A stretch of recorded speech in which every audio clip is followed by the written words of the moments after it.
All right, another day about fermenting. So this is whey left over. I just fermented again some L.reuteri. So this is 11.4, but I can't say for sure. Oops, that's yogurt. There's L.reuteri. I also have one L.reuteri right here. So I'm experimenting. I'm putting one in a plastic yogurt container and one in glass. So I have some L.reuteri in here, but I don't know for sure if this is L.reuteri.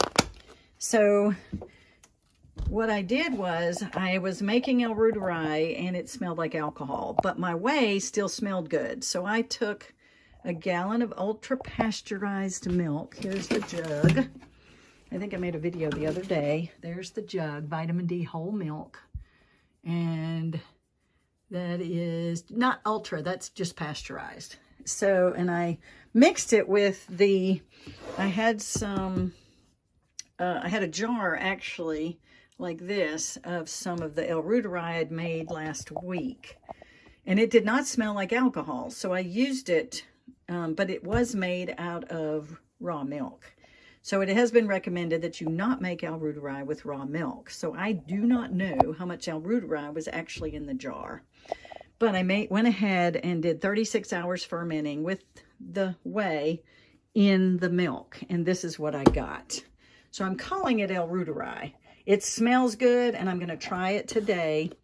And my yogurt is here. I fermented it for about 32 hours. And it's really good.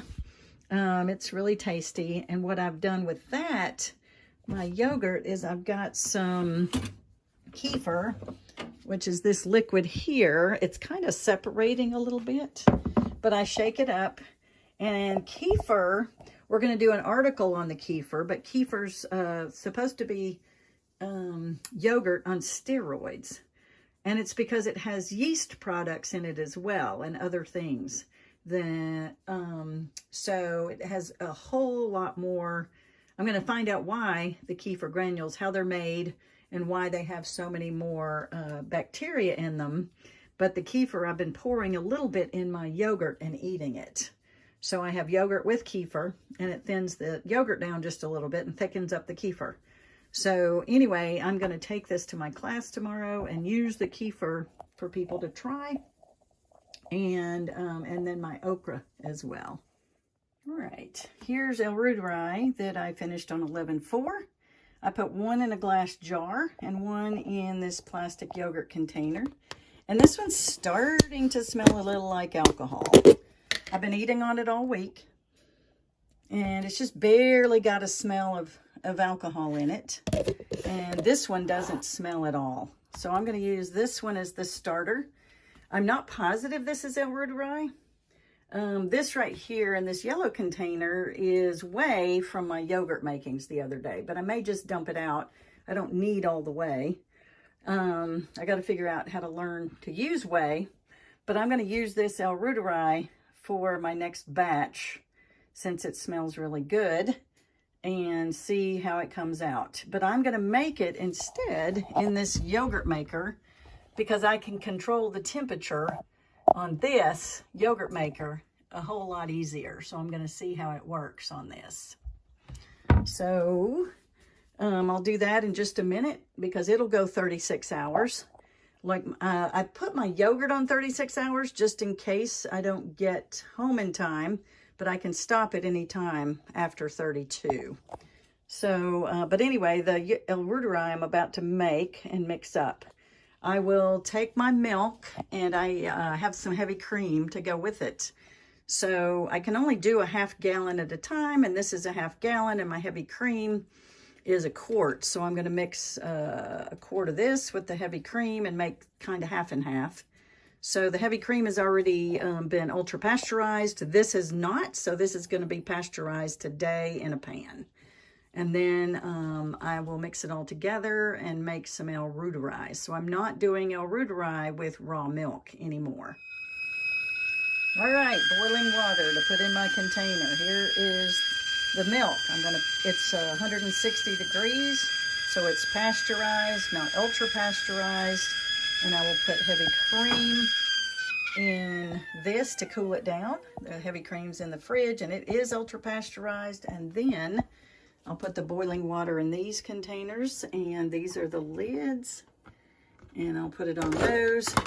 I'll put boiling water in this little container again with a spoon, and then I'll mix the L.reuteri in, the milk, and put it back all together, and we'll pour it in the container. Into the yogurt containers for fermenting, and we'll ferment it 36 hours. So we'll see how it goes, and I'll show you the end product. I do not know that this has a lot of L.reuteri in it, so we'll see. All right, got the L.reuteri started. So I did a 1/2 gallon of milk, but seemed to have a little bit more.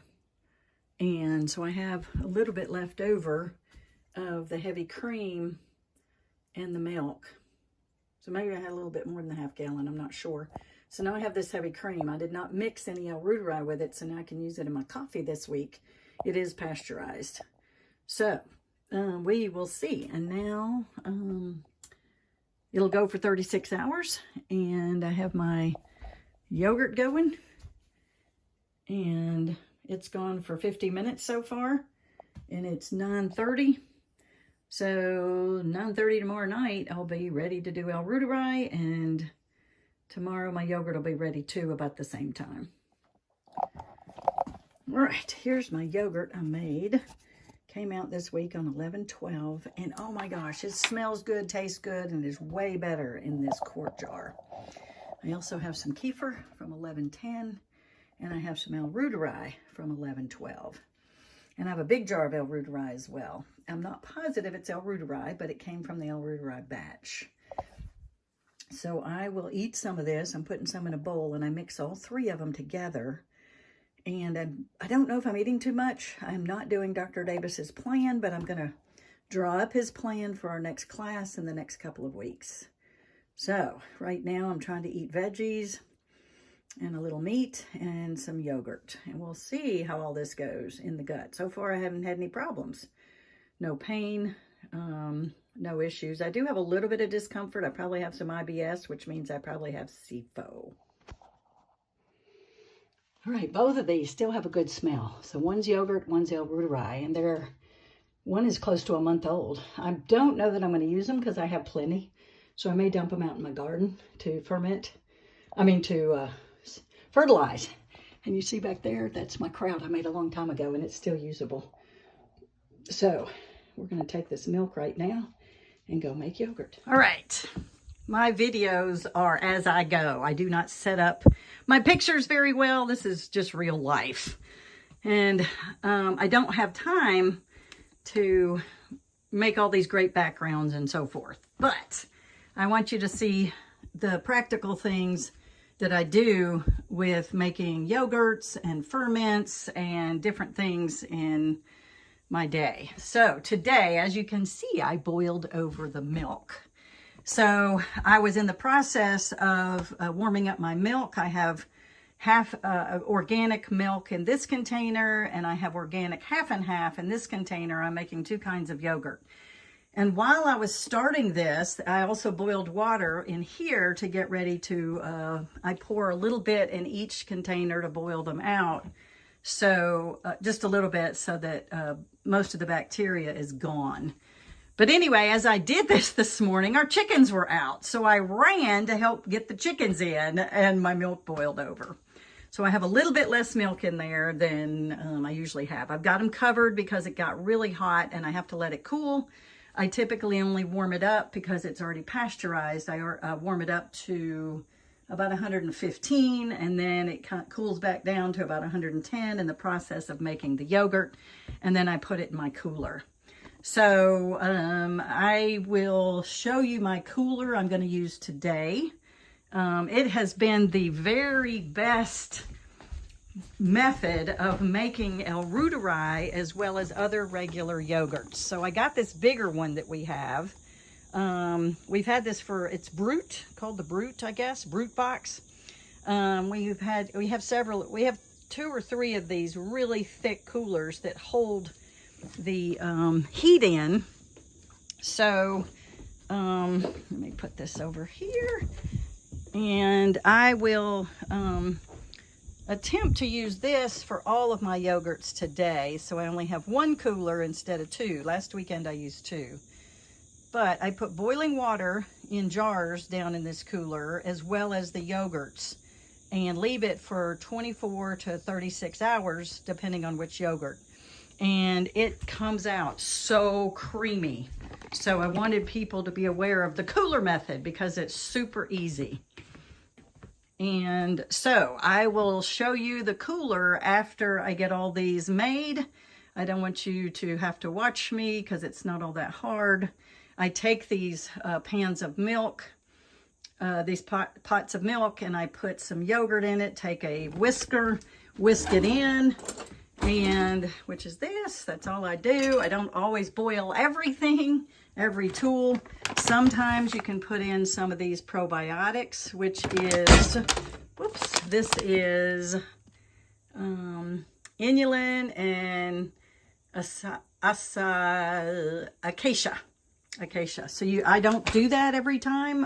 I'm not sure I'm going to do it today, but this is just regular yogurt that I used, and I'll use that plus some whey to make some new yogurt today. And then these little containers have my L.reuteri, and I'm going to use some of these jars because those won't hold all half gallon. So my jars will help. And anyway, so this is the L.reuteri that I made last week, and this is also some culture. So I'm going to use both of those to go in this pan, which is the heavy cream.